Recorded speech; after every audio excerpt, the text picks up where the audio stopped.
We'd like to welcome each and every individual to Voices of Integrity podcast. And today is going to be the best podcast ever. And I do mean ever. I mean, and I've done thousands of podcasts, but this one is going to be the coolest, like the coolest of all cool. Have any of you ever, this is going to be funny. Any of you ever gone 62 years not realizing something was really important? And then all of a sudden, one day, you realize how important it is and you realize how terrible you are at something that's really important.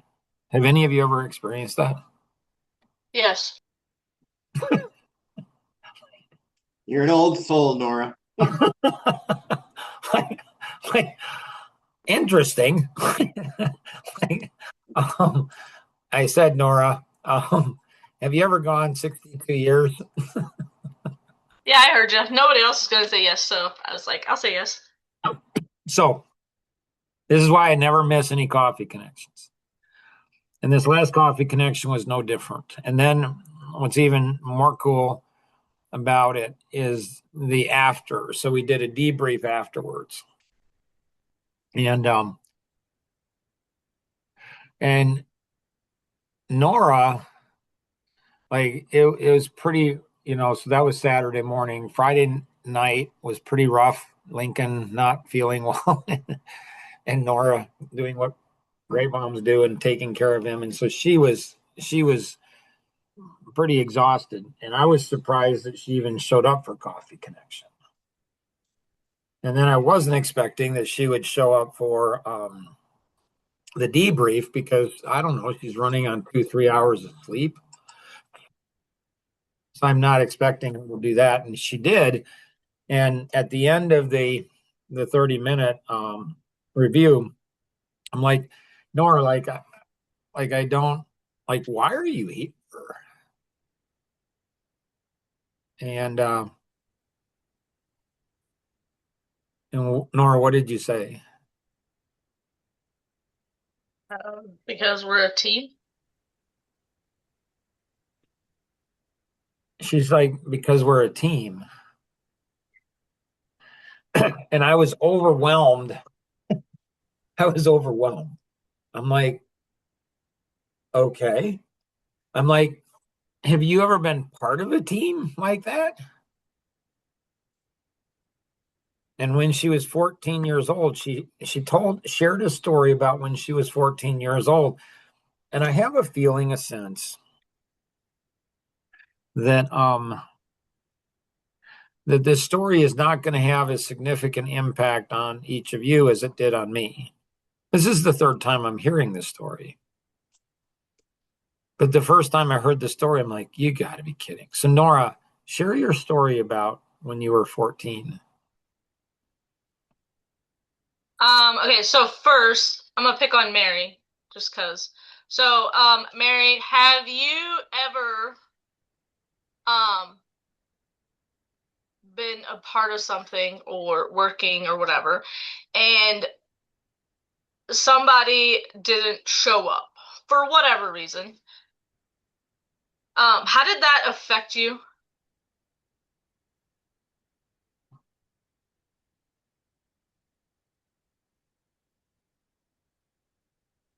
You mean like a part of anything? Yeah, okay, Or so something? let's say, just for the sake of everybody here, Jemima wouldn't have showed up yesterday. How would that have affected your day?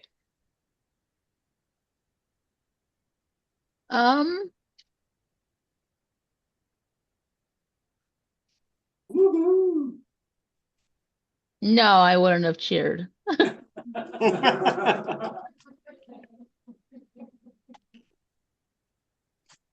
Like, would it have? Well, Like, it wouldn't have made it affected my stressful? day as much as it would if it was like on a Monday or a Friday. Okay, so let's pick a Monday. Oh, it would have been chaotic because I would have had my things to do and her things to do. Right. So it would have caused chaos. So we went ahead and had a podcast earlier, and there was a young guy, I think he was 22 or 24 years old. and I asked him, I said, have you ever, his name's David. I said, David, have you ever had a situation in your life where somebody didn't show up and it hurt you significantly, where you had to work harder or you got buried or something like that? And he said, no. So not only for Mary, for all of you, have you ever had a situation where you were part of a team and somebody didn't show up and it just absolutely hurt you and other people around you? I have. Yeah. Nice. Nice. So when do you guys, you obviously know how that feels. Not the greatest. So let's say you're the person not showing up. Do you feel the weight of the decision to not show up? That do you feel the weight that that's creating by you not being there? Or is it like, well, other people do it, so I guess I can do it too?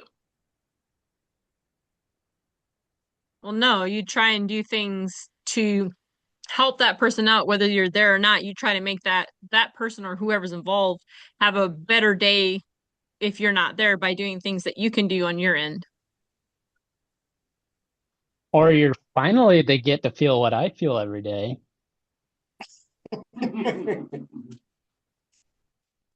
Which is what? Overwhelmed.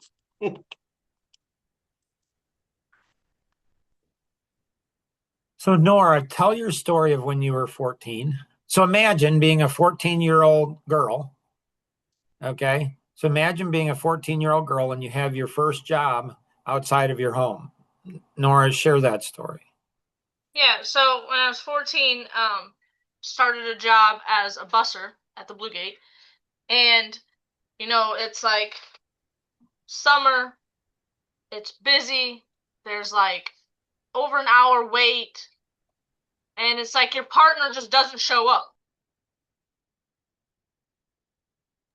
And it like throws the whole, like you worked with somebody and you both had like your roles, like you're bussing tables, and it's like, you got to get on it fast, you got to do it quick, you got to be fast and efficient. And so you have your flow. Like I do this, you do this, and it like we're not like bumping into each other, like it's everything flows. Well, when your partner doesn't show up, it just like throws everything off. Like you're like just everything. Like you're so scattered, like because you don't know. It just throws everything off.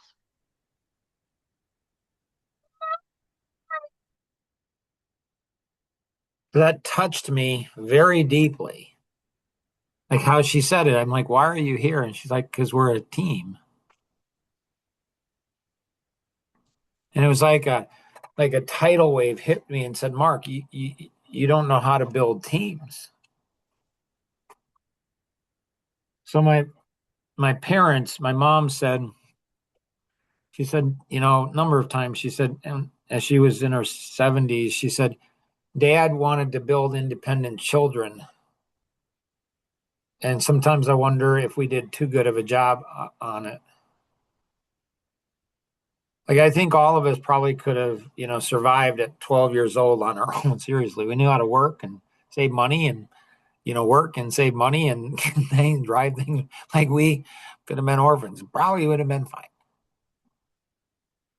So the good part of that is teaching massive independence. But like my parents, we didn't have friends like as a family. Like we didn't have any friends as a family, neighbors or nobody. Like it was just, so I never got exposed to building a team. And my siblings, I have 5, brothers and sisters, and like we're not close. Like it's just all of us independent. Like, and so I thought back when I was in high school and I said, did that ever happen to me? Now I never worked as as a server or a busser. I've never worked in a restaurant, but I know it can move fast and there's a lot of things. And so I can envision what Nora's facing. And so what she faced was different than what I faced, but I faced that same type of thing, but I had a different approach to it because I was in a different situation. And what I would do is when somebody wouldn't show up, I would just do two people's work or three, and I'd just take their jobs. I'd be just like, great opportunity to show up. Like I looked at it as a challenge, but you can't Sorry, really I gotta probably hop do, off. I gotta go get Malachi. He's not feeling good at you know, school, so I gotta go get him. so, you can't really do that. You can't really do that in a lot of roles. And so I never learned how to build teams. Now, we've had 22 employees and I've, coffee connection. But what's been missing all these years that I didn't realize until that coffee connection and then that debrief afterwards, I realized Nora looks at things that she's a part of very different than most human beings do. And I didn't, so Nora and I have been working together, I think it's been 9 months now. And I didn't understand the difference until like she's not feeling good. She's like sleep deprived, everything else. It's no big deal, but she's still there. Why? Because we're a team. And then I realized, well, there's other people who weren't running on 3 hours sleep. There's other people that didn't show up. And so why? Because they don't look at what is being done like Nora does. So they don't know. They're ignorant. They've never been taught. And so you know how the passion circle, and so you can do one for your company. So you take a big piece of paper, put it on the wall, draw a circle, and say, what are we passionate about as a company in serving our clients?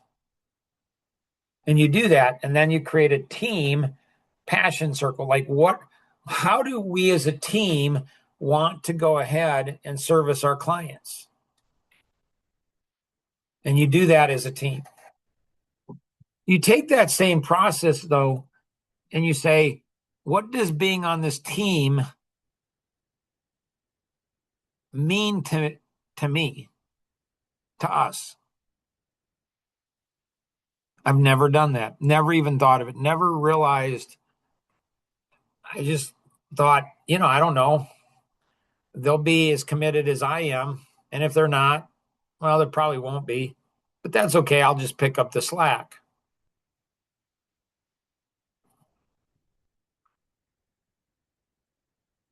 Questions, thoughts?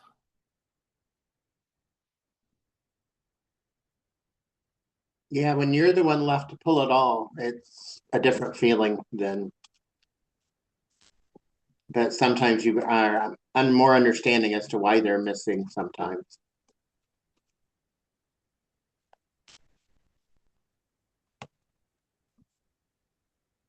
Mine seems to have froze.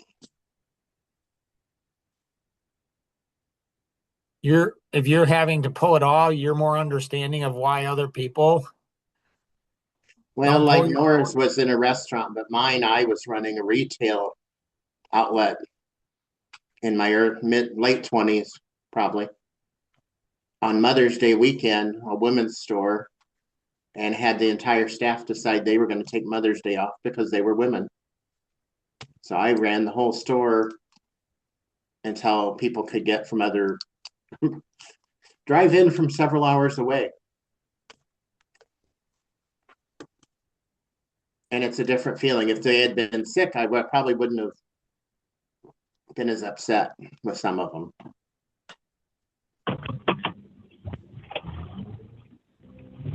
So now I'm faced with, my own inadequacies. Like, I've never realized that before. Mark, you don't know how to build teams. You know how to build systems and tools and people that work together, but that doesn't make a team. It's different.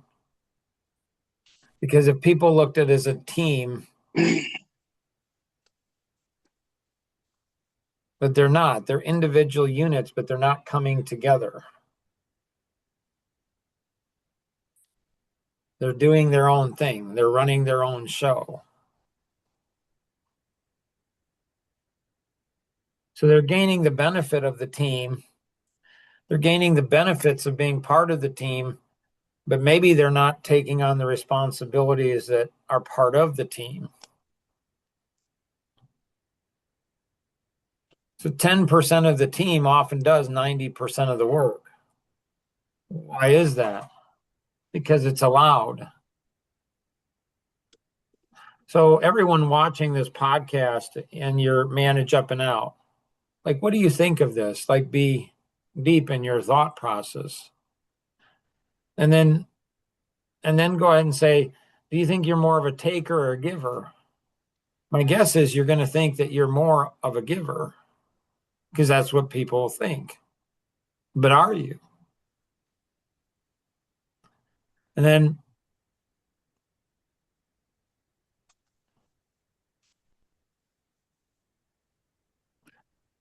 so any one of you can interrupt me at any time. What flashes to my mind is when I was a teenage boy and my dad would ask, some of the men of the church. My dad was a pastor, and he'd ask some of the men, "Are you coming tonight to the church service?" And they'd say, "No, it's family night."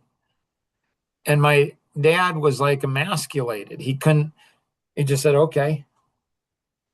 I'm like, and I didn't say this because I don't know, didn't want to be disrespectful, or I don't know who am I to say it? I'm like 14, 15 years old. But I'm like, I wanted to ask the guy, like, what are you doing tomorrow night? Like, hey, what are you doing tomorrow night? And I had a good idea what he was doing tomorrow night, and he was watching Monday Night Football. I'm like, well, why? Yeah, I'm watching Monday Night Football. Well, why don't you have a family night then? Why don't you come to church tonight, and why don't you have a family night tomorrow? And so as a teenage boy, I'm like, people come up with excuses. It's fascinating to me. They come up with reasons.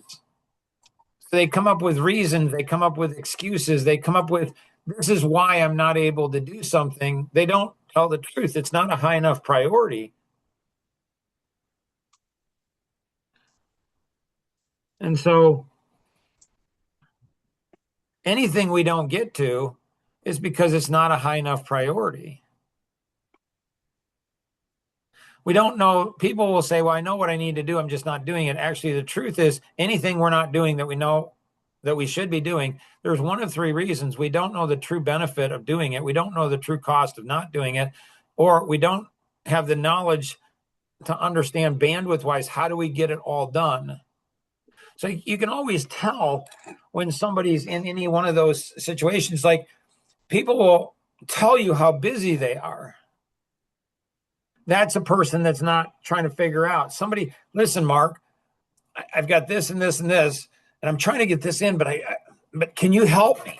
That's somebody who wants to do it. But somebody else is going to explain why they're not able to do it. Somebody is explaining why they're not able to do it. What they're doing is teaching their brain to come up with excuses, and they won't ever be able to do it. If somebody said, well, Mark, do you think that person's addicted to lazy? I'm like, I don't know. Read the Addicted to Lazy white paper, and you make the determination for yourself first and foremost, and then for other people. And so I think the first assignment, will anybody do it? I don't know. Like, do you want to be part of a team? Do you want to be part of a team? Do you want to just take all the benefits and give as little as you possibly can? Or do you want to give far, far more than you get? That's where you're going to have your confidence from. When you give far, far more than you ever receive. So the first is to go ahead and put up on the wall a circle and say, like, what does it mean to be part of our team? And or what are the responsibilities? So what does it mean? What's the responsibilities? So it's Wednesday. This happened on Saturday. And it's like, I can change this quick. I think I know how to change it. It's like, and so people are quick to see when other people, like Nora's question is very, do you go ahead and step up when you're not feeling when you're doing this, and you do what you need to do to make sure you don't let somebody down? Or what Nora's experienced with other people is they will go ahead and tend to say, well, somebody did it to me, so I'm going to do it to them.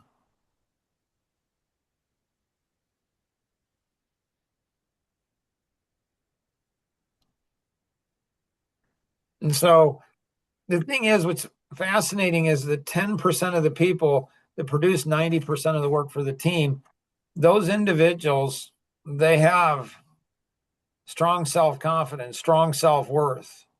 They tend not to have depression. They only have positive stress.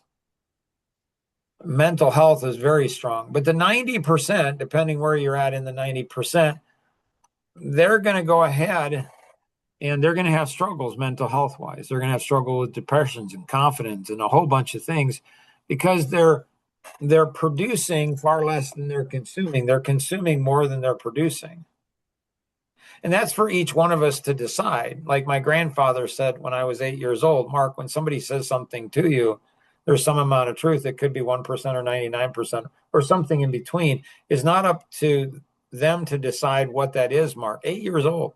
It's up to you to decide what percentage of truth there is and then what you're going to do about it. Change my life forever. So are we looking for significant things? Because to be significant, we were all created to be significant, something absolutely amazing, something that's just crazy cool. That's what we were created to be. But to become what we were created to be, we've got to do things. We have to do things that are significant. We can't talk significant. We have to do significant. So Nora, thank you for teaching me, helping to reveal something that I'm pathetic at and have been for 62 years. I love discovering where I have deep, deep flaws.